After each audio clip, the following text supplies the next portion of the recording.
Hi. ఈరోజు market open అవ్వడమే నిన్నటి క్లోజింగ్ లెవెల్ కంటే కింద ఓపెన్ అయింది.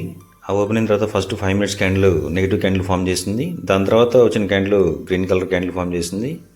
సో దీని తర్వాత థర్డ్ క్యాండిల్ నెగిటివ్ క్యాండిల్ కనుక ఫామ్ చేసినట్లయితే కంప్లీట్గా డౌన్ సైడ్ వచ్చిండేది. కానీ అలా కాకుండా అప్ సైడ్ మూవ్ అయింది. సో ఇక్కడ మనం స్వింగ్లో హైని మనం మార్క్ చేసి పెట్టుకున్నాము. ఎగ్జాక్ట్గా 1:32 o'clockకి ఎప్పుడైతే డబ్ల్యూ ప్యాటర్న్ ఫామ్ చేసి మనకి అప్ సైడ్ మూమెంట్ ఇస్తుందా లేదా అనేది చూసుకొని దాన్ని బట్టి ట్రేడ్ చేద్దామని చెప్పి అనుకున్నాము. సో అప్ సైడ్ కూడా 48,434 అనేది మన హైయెస్ట్ టార్గెట్ కింద పెట్టుకున్నాం. అక్కడ నుంచి కనుక ఎం ప్యాటర్న్ ఫామ్ చేస్తే మళ్ళీ కంప్లీట్గా డౌన్ సైడ్ వస్తుందని చెప్పేసి ఈ విధంగా మనం డ్రా చేసుకున్నాం. సో ఎప్పుడైతే ఇది పైకి వెళ్ళి 48,434 టచ్ అవుతుందో అక్కడ నుంచి డౌన్ ట్రేడ్ మనం తీసుకుని చెప్పేసి అనుకున్నాం. సో మనం అనుకునే విధంగానే ఇక్కడ అరౌండ్ 13:45 2 o'clockకి డబుల్ ప్యాటర్న్ అయితే ఫామ్ చేసింది. ఈ విధంగా ఫామ్ చేసి అప్ సైడ్ మూమెంటం అయితే ఇచ్చింది మనం అనుకునే విధంగానే. నెక్స్ట్ అలాగే డౌన్ సైడ్ అయితే వచ్చింది ఈ విధంగా.